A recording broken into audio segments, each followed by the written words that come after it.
Saudara-saudara sekalian, selamat malam. Selamat berjumpa kembali dalam Sandi Sularso Law Channel.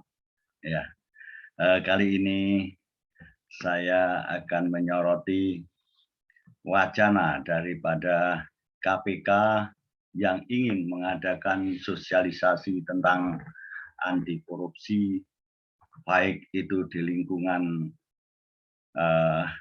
mana saja, yaitu di kalangan ASN atau pejabat negara atau masyarakat seluruh Indonesia, di mana salah satunya adalah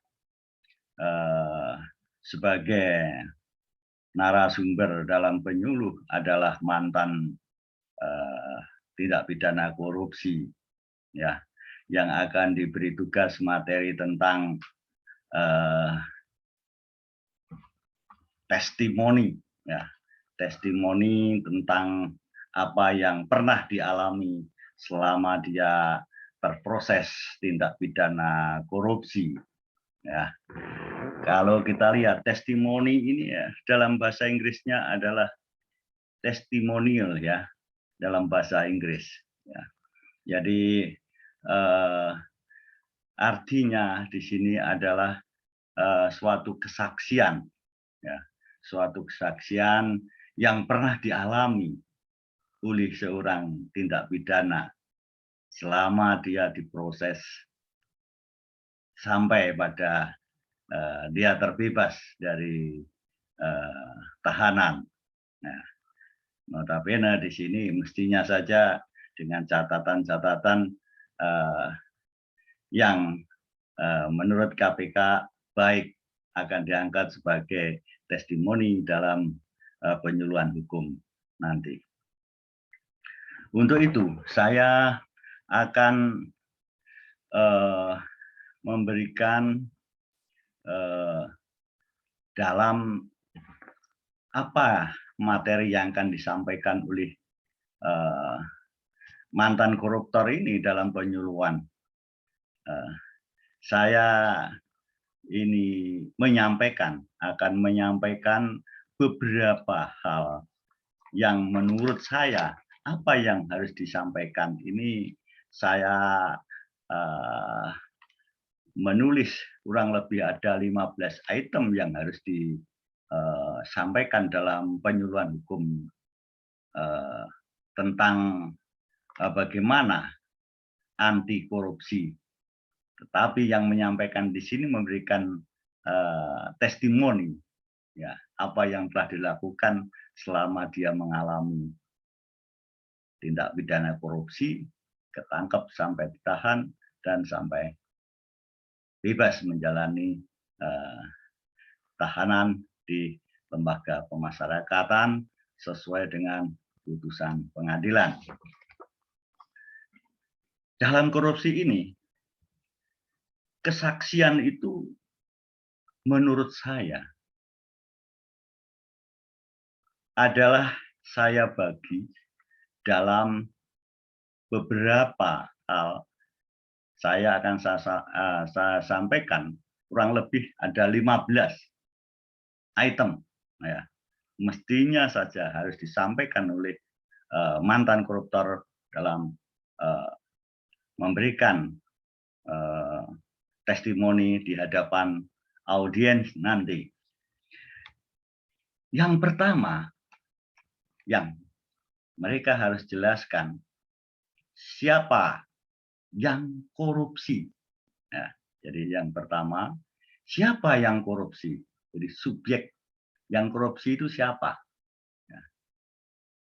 Misalnya yang testimoni,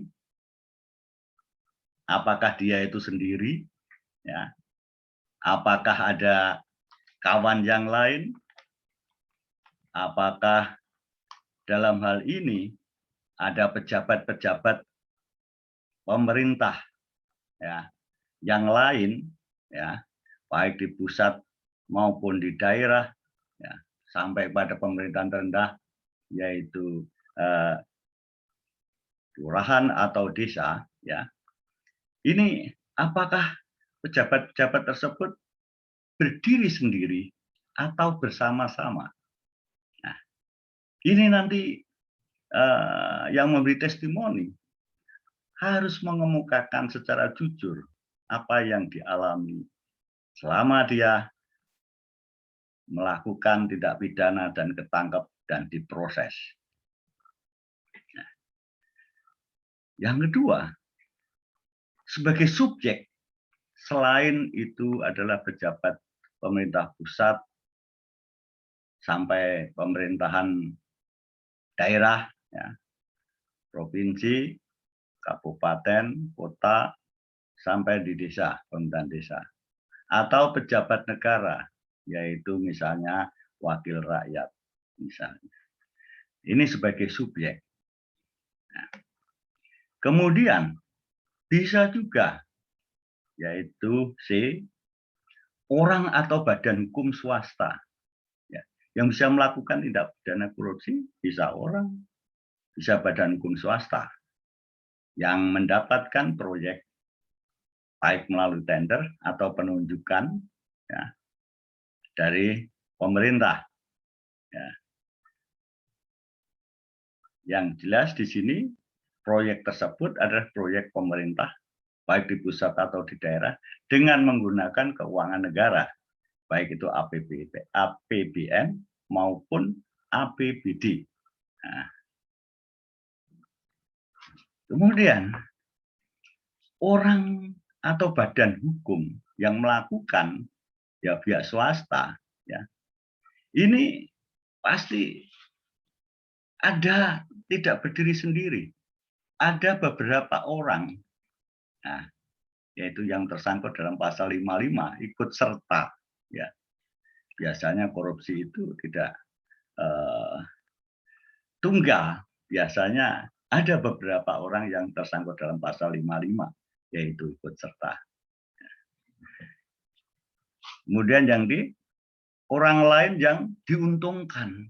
Nah, orang lain yang diuntungkan, misalnya pejabat pemerintah, ya, yang kemungkinan pejabat pemerintah mungkin di atasnya atau sederajat yang punya kewenangan atau berhubungan dengan proyek tersebut, yang menerima gratifikasi.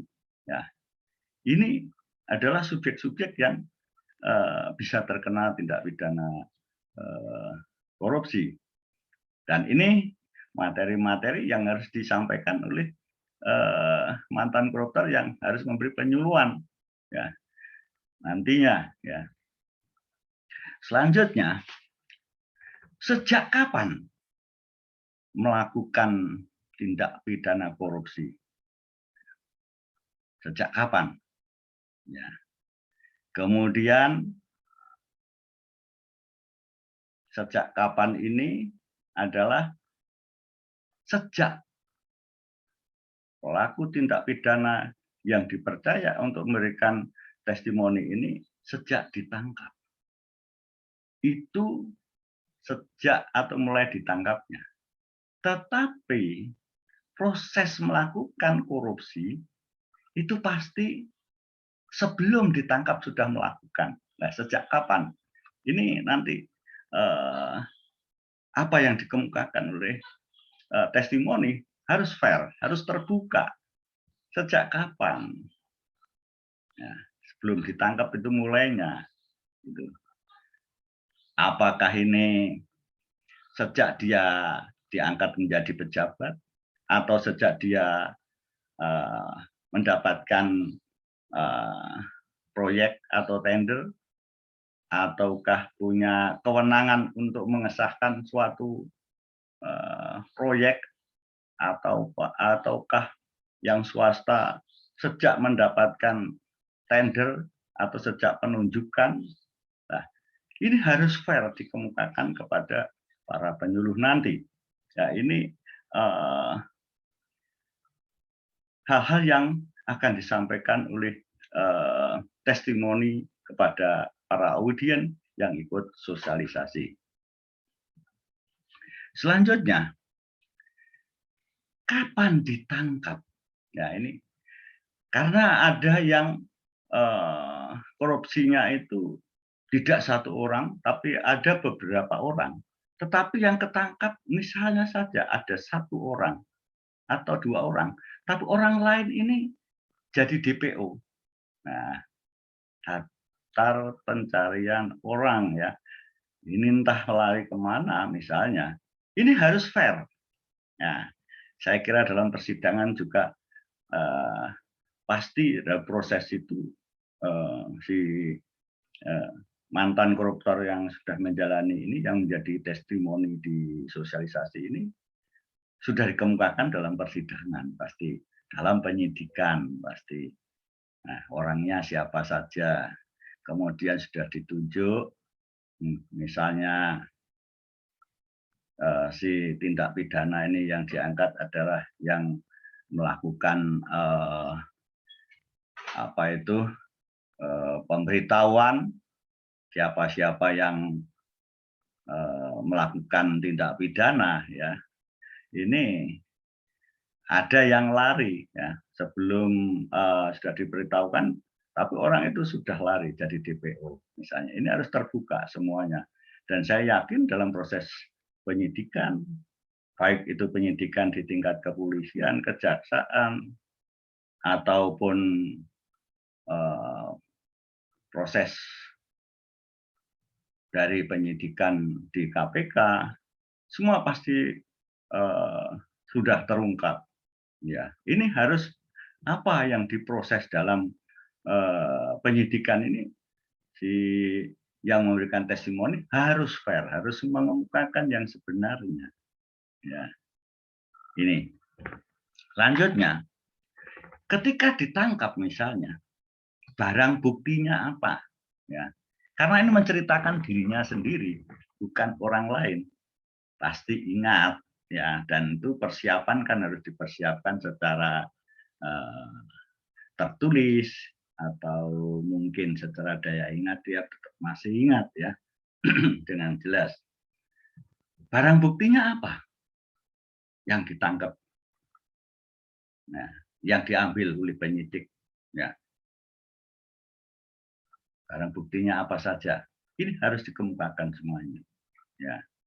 Apakah bedut barang, apakah uang, jumlahnya berapa, di mana, ya, yang ngambil itu siapa, barang bukti itu, petugas dari kepolisian, kejaksaan, atau dari KPK. Ya, ini harus fair diberitahukan secara jelas. Ya. Selanjutnya, berapa hasil uang yang dikorupsi? Ini juga harus fair, jelas.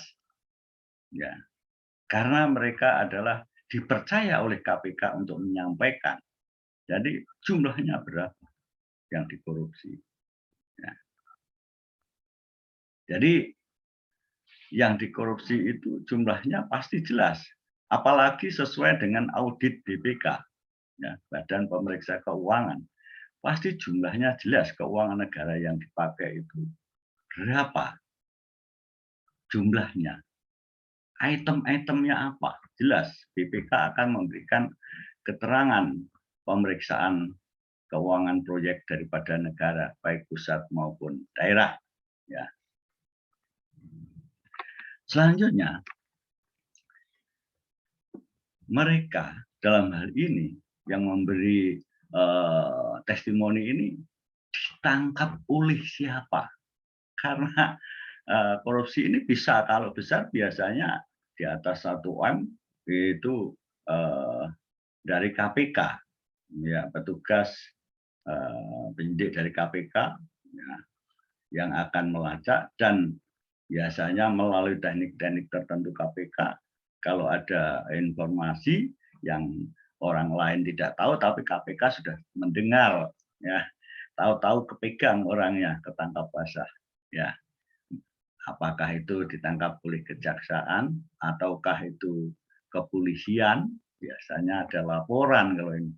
Kalau KPK biasanya punya penyidik-penyidik khusus, mempunyai intel-intel khusus oleh KPK. Jadi ini memang harus pelakuannya khusus. tahu-tahu ditangkap ini seluruh Indonesia karena menghadapi keuangan negara ini tidak dipandang enteng karena ini uang rakyat. Apa yang dikorupsi harus kembali ke keuangan negara, ke kas negara 100%. Meskipun dihukum, tetapi hasil korupsi 100% harus dikembalikan kepada kas negara. Nanti meskipun dihukum, meskipun uang kembali 100% misalnya sebelum di sidang, tetapi ada pertimbangan khusus nanti bagi yang mengembalikan keuangan negara. Ya. Tetapi seandainya dalam persidangan nanti masih ada keuangan negara yang belum kembali, nanti KPK akan melacak keuangan negara yang belum kembali. Nah, jadi 100% harus kembali pada negara. Jadi koruptor itu melakukan tindak pidana di Indonesia tidak ada gunanya karena akan dilacak 100% harus kembali pada negara. Gitu. Jadi ini yang memberikan testimoni harus fair. Berapa uang yang sudah kembali? Berwujud uang berapa? Benda-benda apa yang sudah disita oleh KPK? Misalnya uang, kendaraan, mobil, motor, rumah, tanah, dan sebagainya. Ya, ini nanti akan diaudit, akan di-appraisal oleh dari lembaga keuangan, ya, perbankan atau lembaga Departemen Keuangan akan menilai appraisal daripada harga barang-barang yang disita. Atau dalam hal ini KPK sudah mempunyai petugas khusus dalam hal ini. Jadi nanti si mantan terpidana korupsi yang jadi penyuluh yang bertugas memberikan testimoni ini nanti akan mengemukakan sejujurnya apa yang dialaminya ini. Selanjutnya,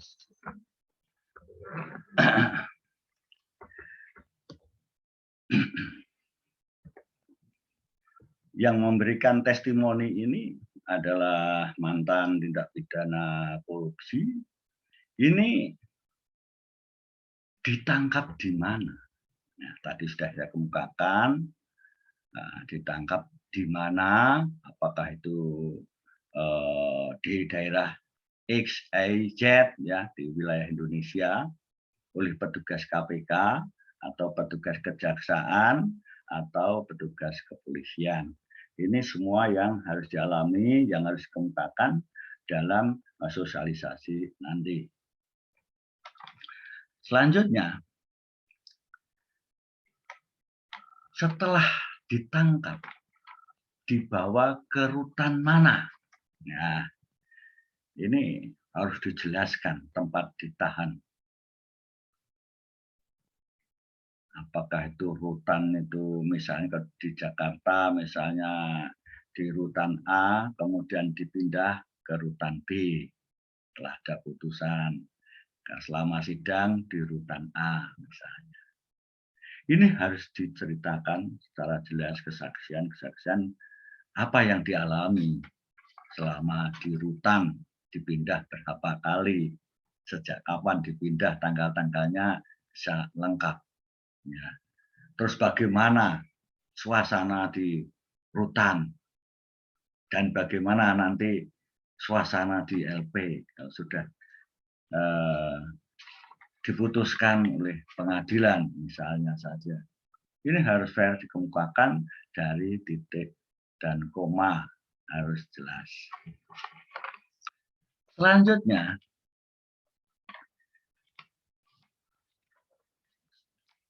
terdakwa dari tindak pidana korupsi ini yang menjadi testimoni dalam penyuluhan hukum ini disidang di mana? Nah, ini harus diceritakan. dia disidang di mana? Apakah di Jakarta ataukah di wilayah provinsi mana? Ya, provinsi mana, dijelaskan secara detail. Ya. Kemudian bagaimana proses persidangannya? Wah, ini pasti proses persidangannya dia di luar kepala pasti, dari tahapan-tahapan persidangan sampai pada putusan. Ya. Apakah si yang memberi testimoni atau mantan koruptor yang diangkat jadi seorang yang memberikan sosialisasi di bidang khusus, yaitu testimoni, pernah melakukan tindak pidana korupsi ini, setelah putusan banding tidak, kasasi tidak, PK tidak, PK atau tidak. Nah, ini diceritakan. Kalau tidak berarti inkrah. Kalau diputuskan sampai PK pun diputuskan inkrah. Misalnya diputus, misalnya ada yang putus berat, misalnya sampai 15 tahun, 12 tahun. Nah, ada yang 10 tahun dan sebagainya. Ya. Selanjutnya, bagaimana proses menjalankan tahanan pidana korupsi? Ya. Ini yang selama ini jadi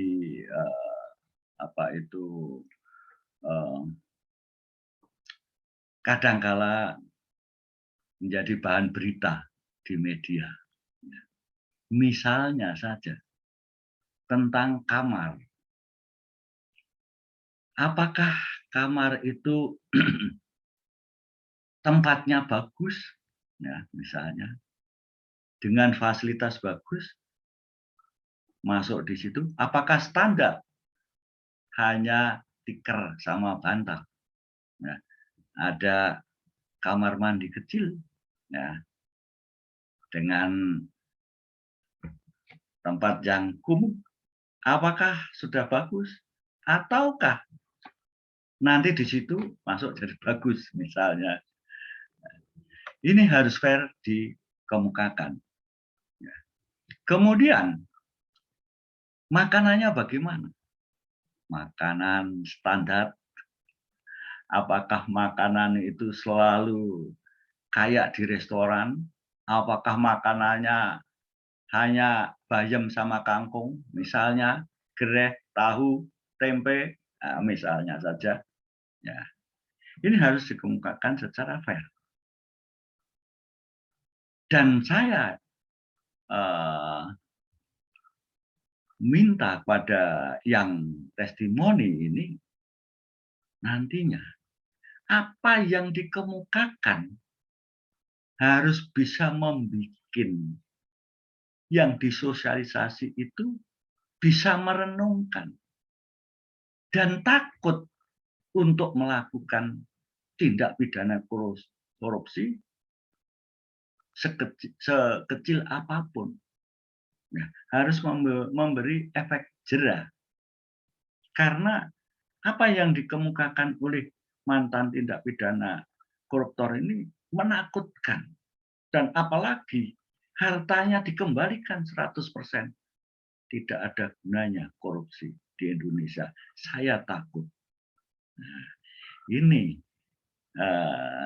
petugas eliminasi, petugas daripada yang memberi testimoni ini harus betul-betul membuat jera. Ya. Audien takut, apa yang dialami menakutkan, mengambil uang negara yang bukan haknya, itu hak rakyat untuk kepentingan umum. Nah, kecuali hak-hak yang diterima kalau itu jadi pejabat atau PNS atau pejabat negara. Ya. Itu tidak apa-apa.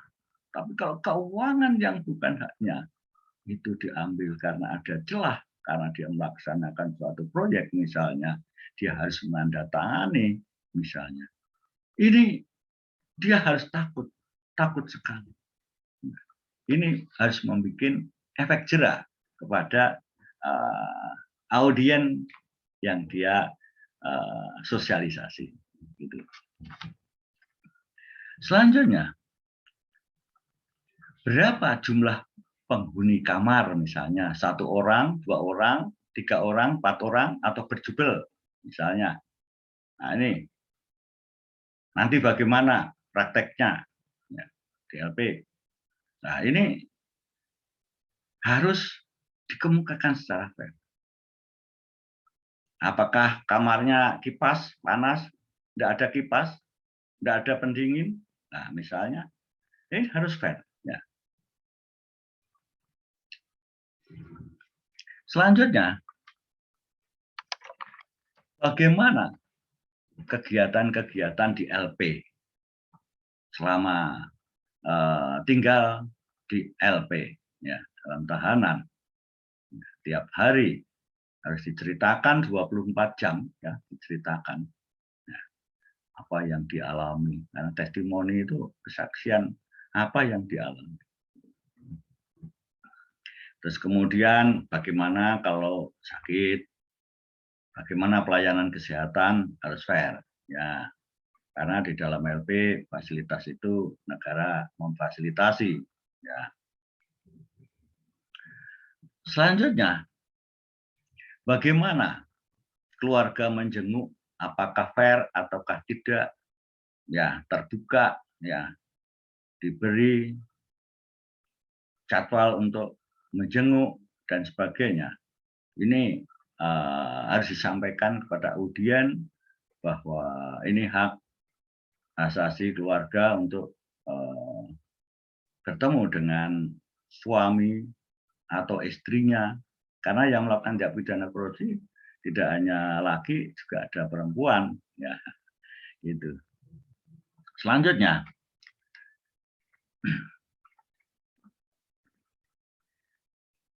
hasil korupsi yang kembali kepada kas negara ya, ini harus dikemukakan secara jelas. Apakah itu hasil korupsi dikembalikan berapa? 50%, 60%, 70%, 100%, ya, tapi tetap ditahan, harus fair dikemukakan ya, kepada audien dalam sosialisasi, dan harus menimbulkan efek jera biar merenungkan. Selanjutnya, ya kriteria saya yang ke-15 di sini adalah kenapa yang memberikan testimoni atau mantan koruptor yang dipercaya untuk memberikan testimoni ini, kenapa melakukan tindak pidana korupsi atau memakai uang negara? Nah, ini nanti yang testimoni harus mengungkapkan kenapa saya kok melakukan tindak pidana ini. Nah, harus dikemukakan. Karena nanti mungkin ada pertanyaan-pertanyaan dari audien. Ya. Apakah karena ada celah, karena ada niat, memang sebelum jadi pejabat, dan sebagainya. Ya. Selanjutnya, dari yang memberikan testimoni ini punya alasan, misalnya seorang pejabat mau jadi pejabat selama 5 tahun harus mengeluarkan modal yang tidak sedikit, ya, mengeluarkan modal yang tidak sedikit. Maka ketika dia terpilih khilaf atau memang punya niat, nah ini nanti ditanyakan yang bersangkutan. Bersangkutan harus mengungkapkan secara fair, ya, apa adanya, kembali modal atau mencari untung, ya, punya kelebihan. Ya, banyak berita-berita di media, bahkan sebelum jadi pejabat punya mobil yang harganya mahal sekali. Nah, setelah itu punya mobil mahal sekali. Nah, Misalnya saja, ini harus fair, serah ketangkap, barang serahkan KPK. Nah, ini semua harus dikemukakan biar membuat audien ini menjadi jerak, takut untuk melakukan tindak pidana. Ternyata melakukan korupsi tidak ada gunanya di Indonesia karena uangnya harus kembali 100%. Ya. Kesimpulannya, ya, ini saya memberikan suatu kesimpulan dalam apa yang saya kemukakan. Nantinya kalau betul-betul KPK menggunakan tenaga penyuluh mantan tindak pidana korupsi yang terpilih, otomatis yang terpilih, yang betul-betul menjadi testimoni atau yang memberi testimoni, benar-benar membuat efek jera kepada siapapun, rakyat, baik itu masyarakat swasta, pegawai negeri sipil maupun pejabat negara, benar-benar merasa takut atau ada efek yang menakutkan tidak akan melakukan tindak pidana tersebut. Kesimpulannya, yang jadi masalah sekarang, ya, dengan adanya sosialisasi atau penyuluhan anti korupsi ini, salah satu tenaga yang akan digunakan adalah mantan korupsi untuk memberikan testimoni selama dia itu melakukan tindak pidana, ditangkap, ditahan, diperiksa, ditahan, dan menjalani hukuman di dalam tahanan. Nah, apa manfaatnya sekarang bagi penyuluhan anti korupsi ini? Manfaatnya apa? Ya, ini nanti yang perlu direnungkan. Ya, manfaatnya apa? Ya, dengan mendatangkan dari mantan koruptor ini, ya. Kemudian kerugiannya apa? Ya, kerugiannya apa? Kalau mereka didatangkan, jangan-jangan malah kurang baik. Ya, banyak di media pada akhir ini ada yang pro dan kontra, memang. Ya, jadi ini nanti perlu dibahas dalam kajian-kajian KPK. Menurut saya,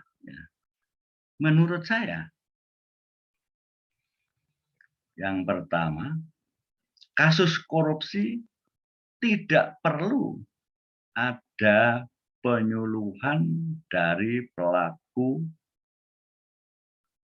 tindak pidana korupsi yang sudah bebas. Karena apa? Karena kesaksian itu sudah disampaikan di pengadilan.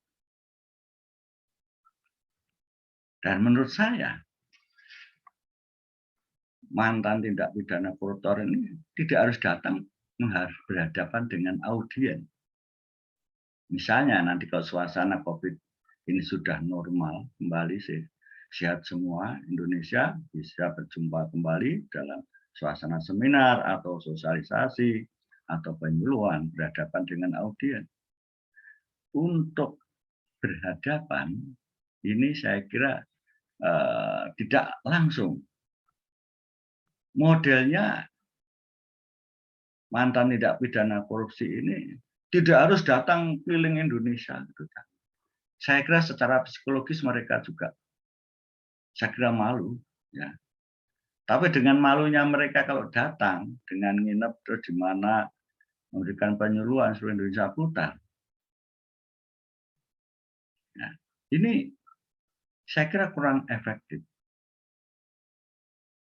Apa lebih baiknya itu direkam dengan video. Ya.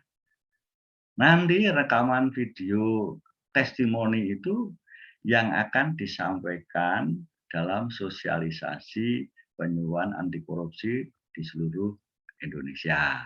Ya, cukup dengan CD atau flash disk yang harus diputar di sana. Nah, nanti pertanyaan-pertanyaan bisa disampaikan, nanti dijawab secara email misalnya. Jadi tindak pidana korupsi testimoni tidak harus berjumpa dengan audien.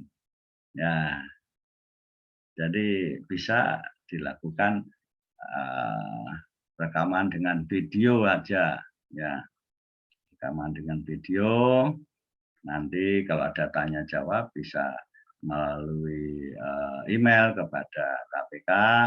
Nanti akan dijawab yang bersangkutan, yang akan disampaikan KPK kepada yang menanya melalui email. Ya, jadi tidak ada jumpa muka. Ya. Selanjutnya, penyuluh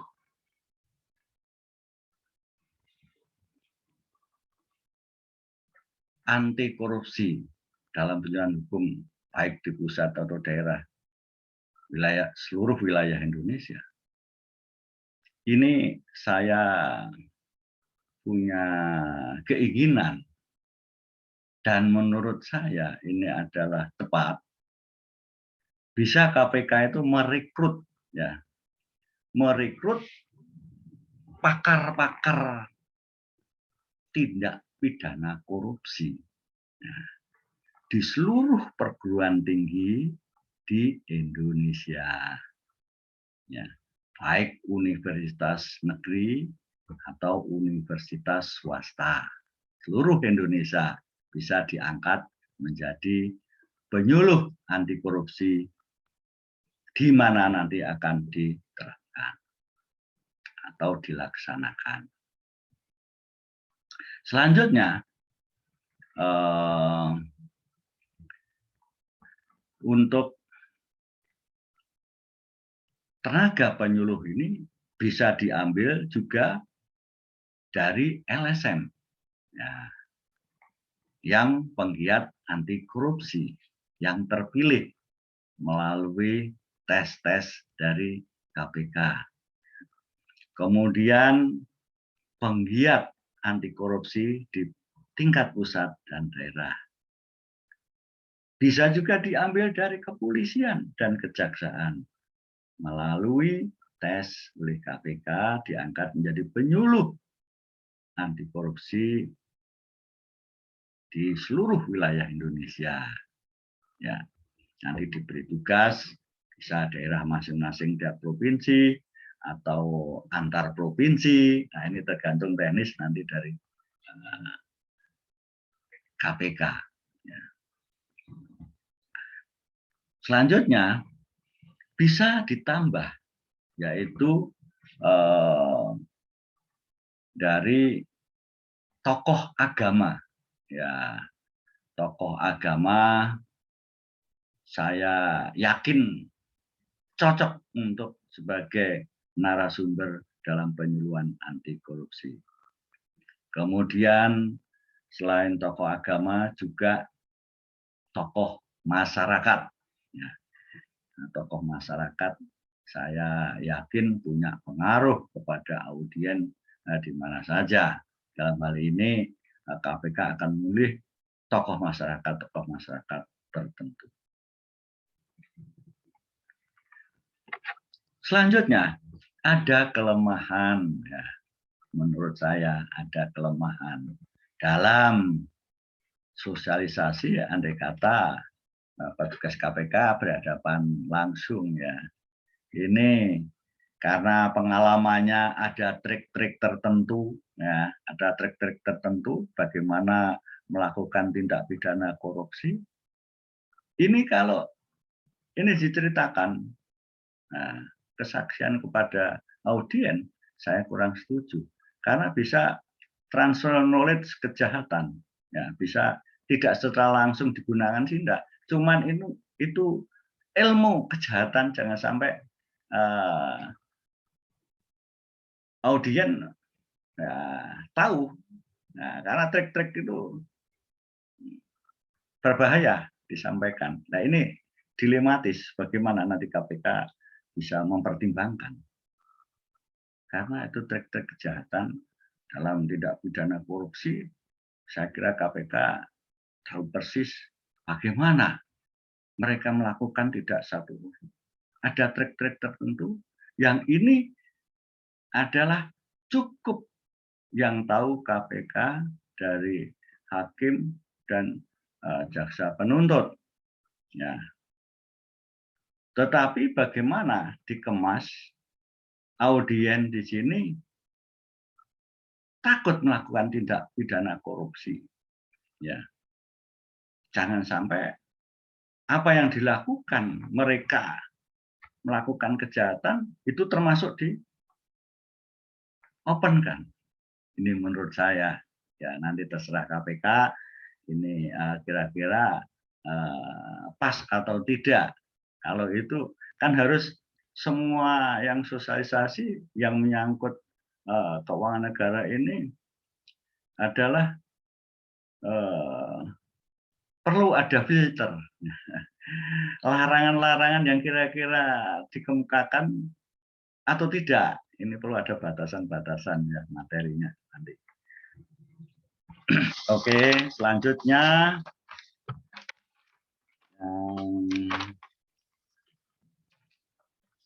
setelah kesimpulan ini apa yang disampaikan, ya, apa yang disampaikan oleh penyuluh yang memberi testimoni ini, saya yakin tidak akan memberikan apa yang dialami mereka 100% tidak akan open. Saya punya keyakinan itu 100% pasti tidak open. Ya akan cerita. Tapi yang sebenarnya saya punya keyakinan ya tidak bisa 100%. Ini menurut saya. Ya. Untuk itu ada yang tadi saya katakan difilter, berarti kan mengurangi 100%. Karena ini hal-hal yang kalau dulu ada yang namanya tindak pidana dideponir karena ini sangat berbahaya. Nah ini bisa selesai namun aman. Nah, uang negara kembali namun air tidak beriak. Jernih tidak beriak. Tenang. Dalam kehidupan masyarakat tenang, kehidupan berdagang tenang, kehidupan ekonomi lancar, usaha lancar, semuanya lancar. Ya, ini suatu kemasan-kemasan politik di bidang stabilitas nasional. Ya ini saya kira jaksa KPK sudah mempunyai bahan-bahan atau orang-orang yang dipersiapkan. Selanjutnya, saya mengemukakan contoh. Kalau orang itu memberi testimoni di lingkungan keagamaan, ya, memberi kesaksian pernah ngalami ini di lingkungan keagamaan, di situ ada tokoh agama yang mendengarkan, duduk di sampingnya. Testimoni ini saya yakin bisa dipertanggungjawabkan baik dunia dan akhirat, ya, karena dialami sendiri. Dia kemungkinan besar akan dikemukakan secara open, ya, secara fair akan dikemukakan oleh yang bersangkutan.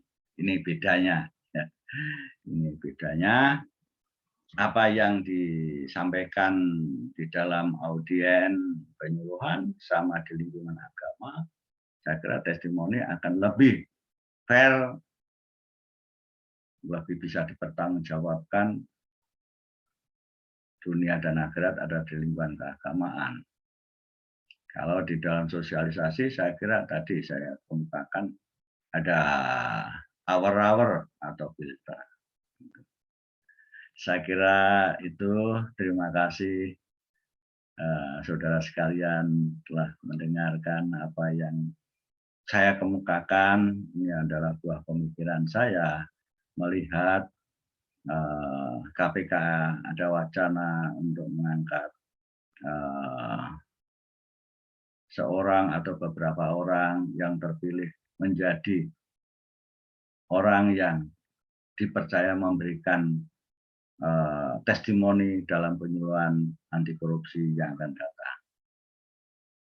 Ya, itu saudara sekalian, terima kasih sekali lagi atas perhatian saudara. Mudah-mudahan sebagai bahan renungan KPK untuk membuat suatu kebijakan yang akan datang.